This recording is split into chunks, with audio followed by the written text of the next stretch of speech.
is Nigeria Info.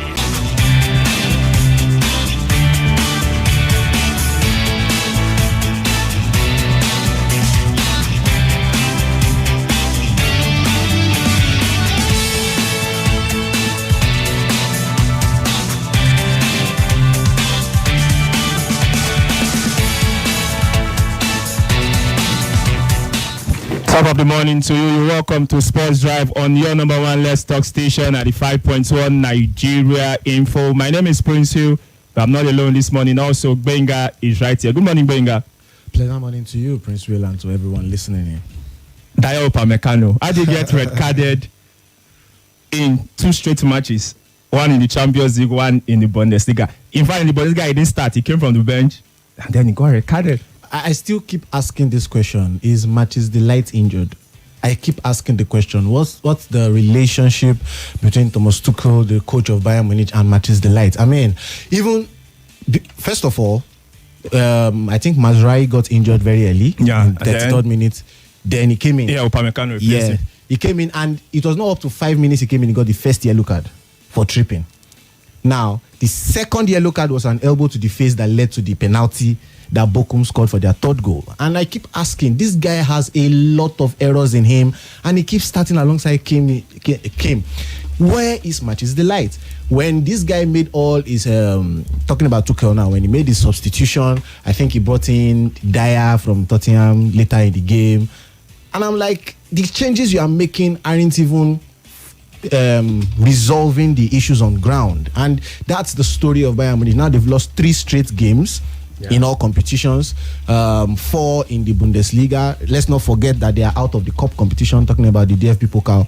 And it's looking like they may just go ahead and become trophyless once again. Now they're 8 points by Leverkusen. Can they still come back in terms of coming back to win the league? Last season, it was more of Borussia Dortmund losing the title than Bayern winning. Yeah, on the last day, Dortmund played a draw. So this season, we are not seeing an inconsistent Bayer Leverkusen. We are seeing a very compact side, a solid side, a side that is yet to lose in all competitions. 32 games played, 28 wins, 4 draws. And so when you want to compare Borussia Dortmund of last season, Bayer Leverkusen of this season, I don't see Leverkusen losing the title, probably from their winning position right now. So it's more difficult to hope on Bayern to make that run. I mean, when they even play, they are not that threatening like they used to be under Nagelsmann, and the story just gets more doom and gloom for Bayern Munich.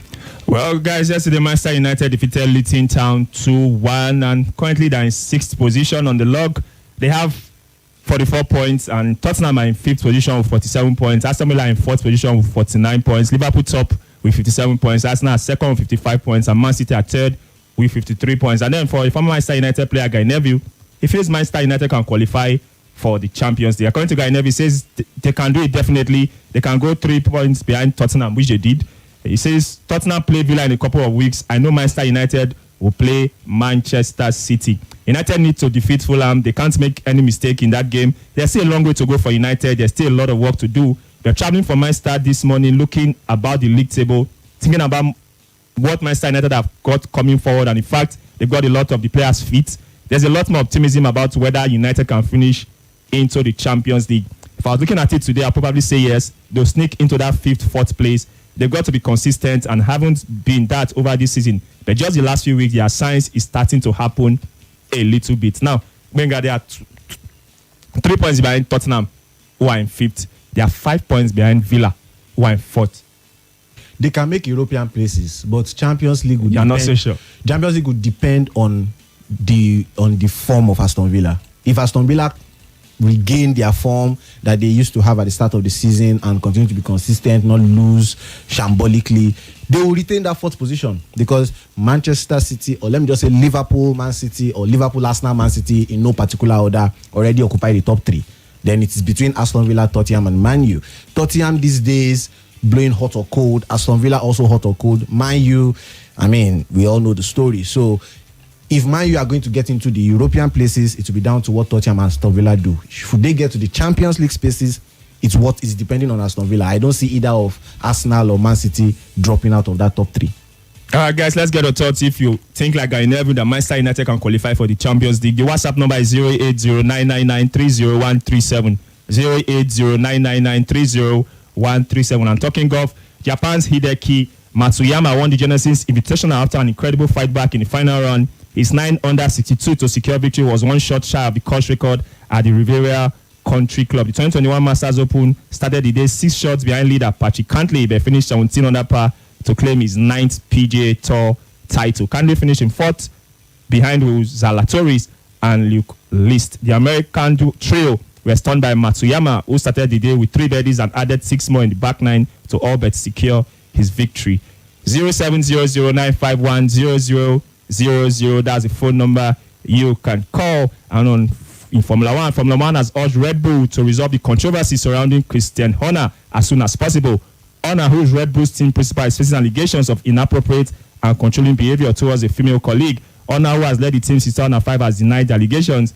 And according to Formula One, they said, "We hope that the matter will be clarified at the earliest opportunity after a fair and thorough process. We have noted Red Bull has instigated an independent investigation into internal allegations at Red Bull Racing. We will not comment further at this time." And in NBA, Damian Lillard was named the NBA All-Star Games Most Valuable Player after helping the Eastern Conference beat the Western Conference 211 to 186 points. The Milwaukee Bucks guard scored 39 points, including 11 three-pointers in Indianapolis. The ace points tally was a record in an All-Star game, surpassing the 196 scored by the West in 2016. Hello, good morning. Hello, good morning. All right, and then talking tennis, Yannick Sinner will climb to a career-high 3rd in the world ranking after beating Alex de Munier in straight sets to win the Rotterdam Open. The Australian Open champion will become Italy's highest-ranked male player in history after beating world number 11, de Munier, 7-5, 6-4. It's a 12th career title for Sinner, who has now won 15 consecutive matches. And world number 1, Iga Swiatek claimed the Qatar Open title for the 3rd year in a row with a straight set victory over Elena Rybakina.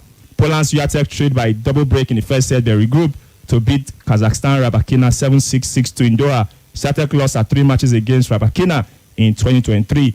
It is 4-time Grand Slam champion Swiatek's first WTA title of the year and her 18th overall, and she's the first player to win a WTA single title 3 times in a row since American Serena Williams claimed the Miami Open from 2013 to 2015.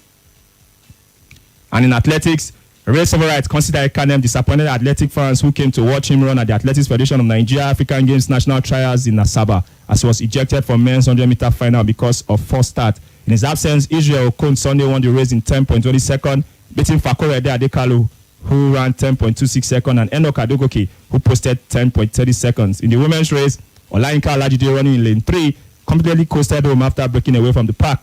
She finished at 11.19 seconds, posting a personal best. Bless Ogundiran was second with 11.50 seconds, and Favour Oyebuchi came in 3rd in 11.66 seconds. And for CAF, they've come out with various punishments for different teams and players at the just concluded Nations Cup in Cote d'Ivoire. The Malian Football Federation was charged with misconduct following unsporting behavior of his players towards the match official in their quarterfinal tie against Cote d'Ivoire. The disciplinary board found the player Amari Traore guilty of unsporting conduct towards the match official. Traore was suspended for 4 matches, 2 of which are suspended for a period of 1 year.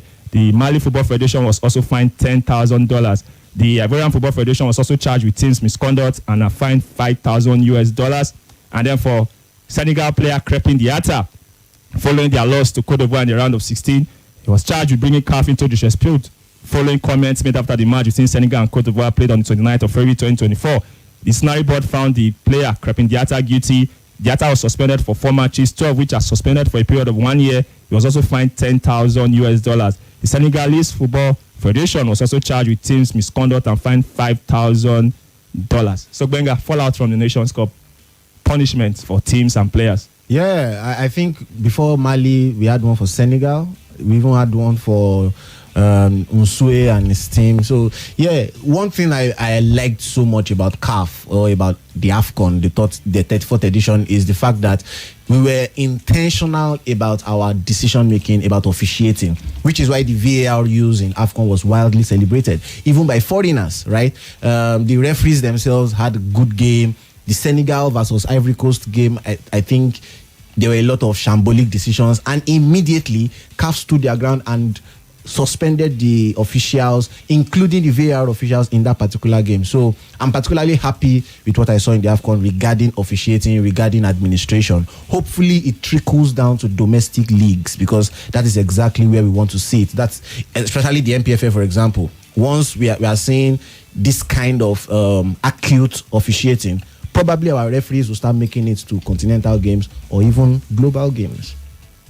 And talking about the Super Eagles coach, Jose Peseiro, he has confirmed that he has been contacted by the Algeria Football Federation to be the new head coach of the country's national team. According to Peseiro, he said, I received a lot of offers after the Nations Cup final. I received an offer from Algeria Football Federation, but I will first rest and my agent will take care of it. So, should you allow him go? He should go to Algeria or should keep him? It's not a case of allow. I've always been saying it that Peseiro was already out, even regardless of what we have achieved at the AFCON. If he had won the AFCON, he would be living on a high. When we got to the final, he's also somewhat living on a high, although we didn't win. But he was always going to leave.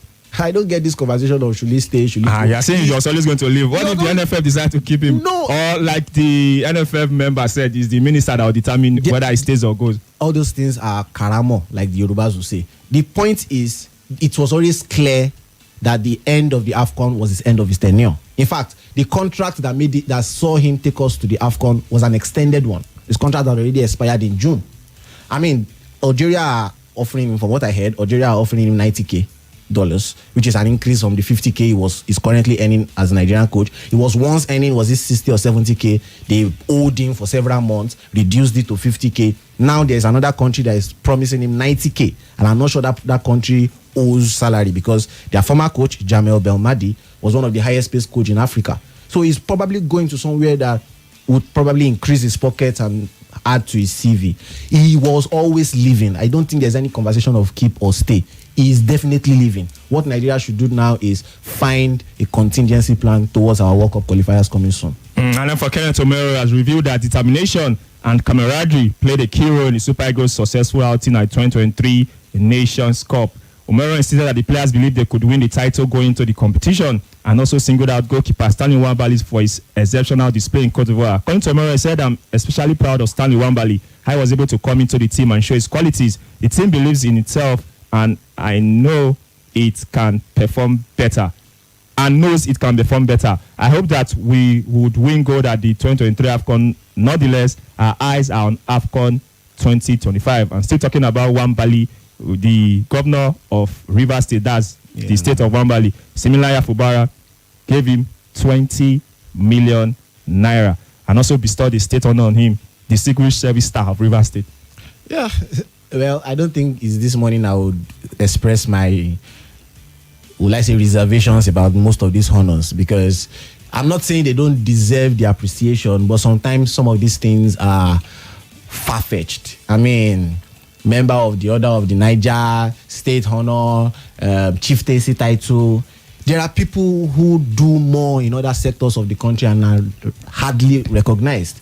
Is it the military? Is it the teachers? Is it academic? Is it health sector? There are several people who do things every single day. So a set of players did something under a month or between 2 months, and suddenly they are the greatest Nigerians in the country. I mean, I have my reservations, but well, good thing that they're getting recognized for their exploits at the AFCON. And the MPFL this weekend, Heartland played the 1-1 draw of Kano Pillars. Eyimba defeated Shooting Stars 1-0. Abia Warriors played the goalless draw of Remo Stars. Bayelsa United defeated Gombe United 2-0. Renigo Rangers defeated Akwa United 1-0.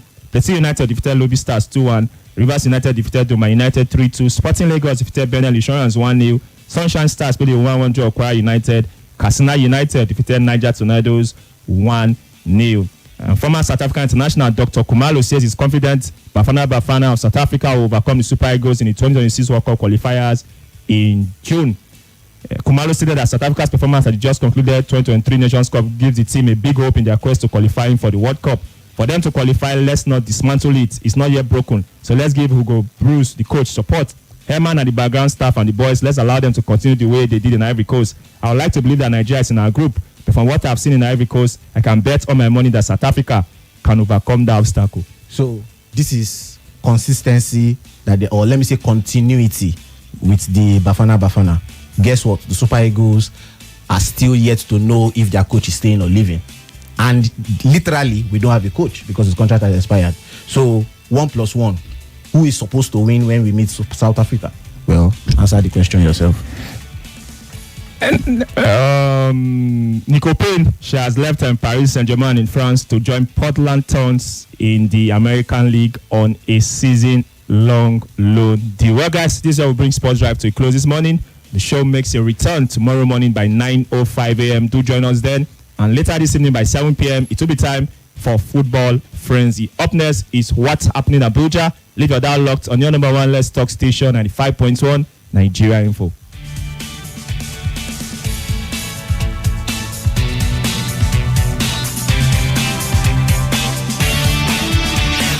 It's okay, that is